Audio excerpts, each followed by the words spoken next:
இன்றே டவுன்லோட் செய்து உங்கள் ஃபேவரட் ஷோக்களை என்ஜாய் பண்ணுங்க. வாங்க சார். வணக்கம். வணக்கம்.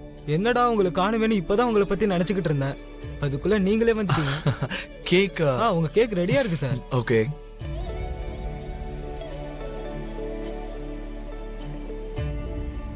என்ன பேர் எழுதணும் சார்? எனக்கு தெரியும் சார். தெரியும். அந்த பேர் தானே சார்?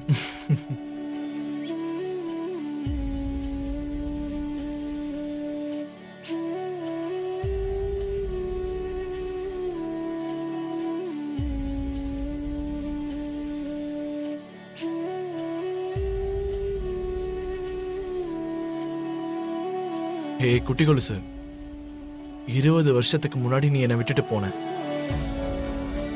ஆனா உன்னுடைய நினைவுகள் மட்டும் என் மனசுலயே தான் இருக்கு. அம்மா, நீ எப்படி இருக்க? எங்க இருக்க?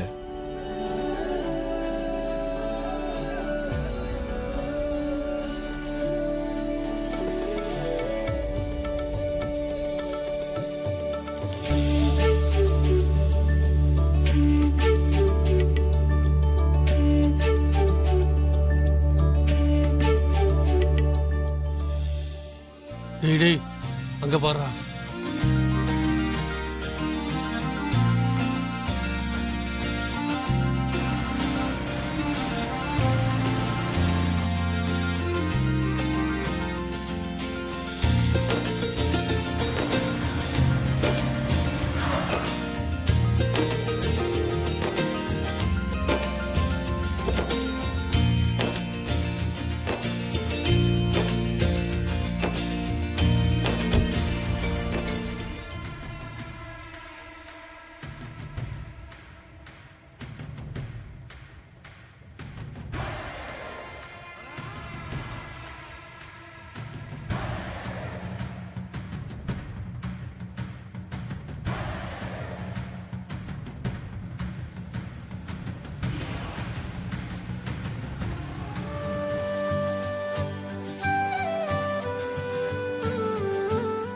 இது சாப்பிடலாமா? வேண்டாம் வேண்டாம், பரவாயில்ல, ரொம்ப பசியா இருக்கு, சாப்பிடலாம்.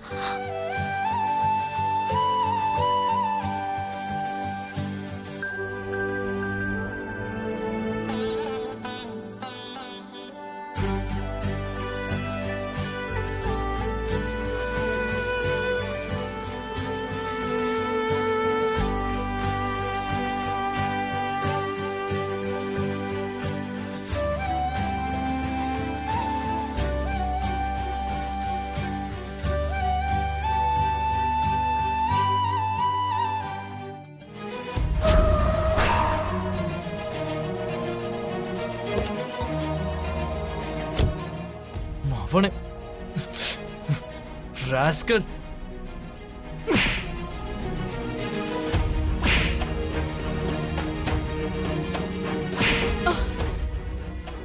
எதுக்குடா அந்த திருட்டு பொழப்பு? நீ திருடன்னு உங்க அம்மாக்கு தெரிஞ்சதுன்னா அவங்க எவ்வளவு கஷ்டப்படுவாங்கன்னு யோசிச்சு பாத்தியா? சொல்றா.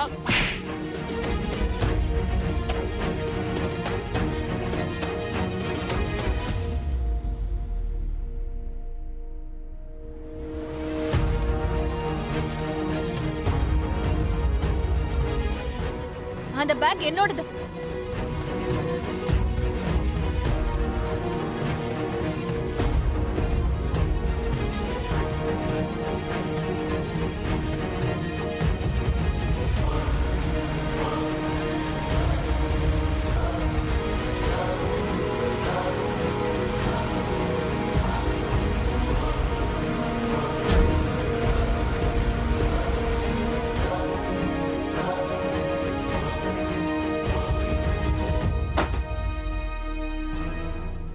டே நில்டா.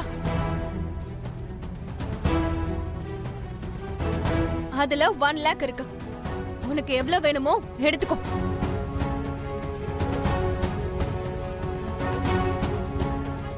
எடுத்துக்கோடா.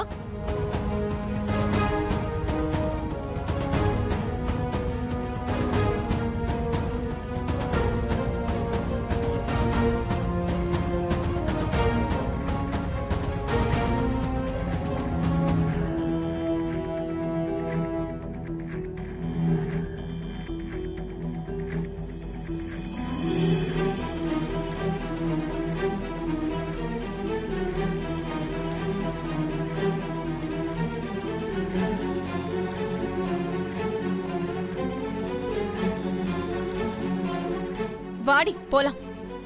ஹே நக்ஷத்ரா, ஏன்டி இப்படி பண்ற? இன்னைக்கு உன் மாமா உன் ஹேண்ட்பேக்கை தொட்டுட்டாருன்னு நெருப்புல தூக்கி போட்டுட்ட. என்னைக்காவது யாராவது உன்னை ஏதாவது பண்ணும்போது, அப்போ உன் மாமா உன்னை காப்பாத்துற முயற்சியில உன்னை தொட்டுட்டா, அப்போ என் புனிதம் போயிடுச்சுன்னு நெருப்புல போய் விழுந்துருவியா? நான்சென்ஸ். அப்படி ஒரு நிலைமை எனக்கு ஏன் வரப்போகுது? எங்களுக்கு சம்பந்தப்பட்ட எந்த ஒரு பொருளையும் அவங்க தொட்டாங்கன்னா எங்களால அதை ஏத்துக்க முடியாது.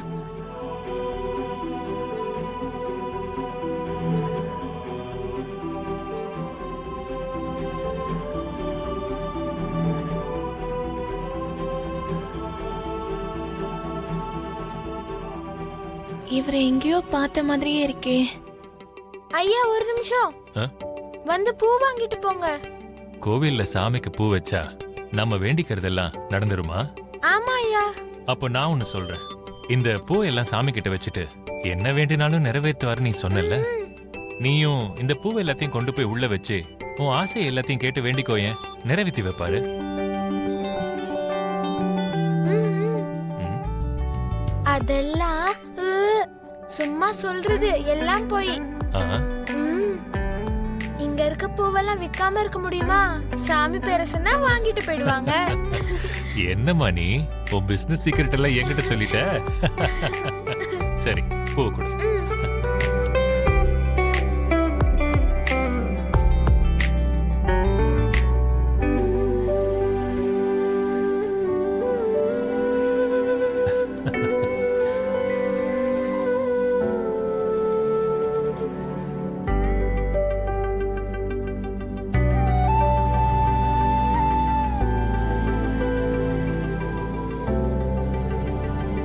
யார் இவரு? சோபா சந்திரா அம்மா போட்டோ முன்னாடி நின்னு கையெடுத்து கும்பிடுறாரு. என்ன சந்திரா இதெல்லாம்? கால்ல செருப்பு இருந்தா சலங்க கட்ட மாட்டேன்ற தைரியம்.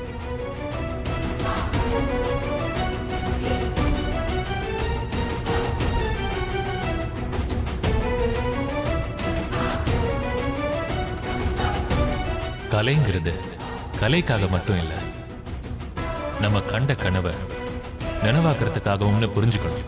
எந்த துறையை நம்ம தேர்ந்தெடுத்தாலும் நம்ம சாதிக்க வேண்டியது நிறைய இருக்கும்.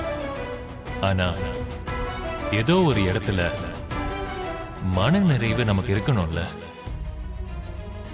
அந்த கலைஞர்களுக்கும் ஒரு குடும்பம்னு இருக்கும், சில கடமைகளும் இருக்கும்னு கொஞ்சம் ஞாபகம் வச்சுக்கணும்.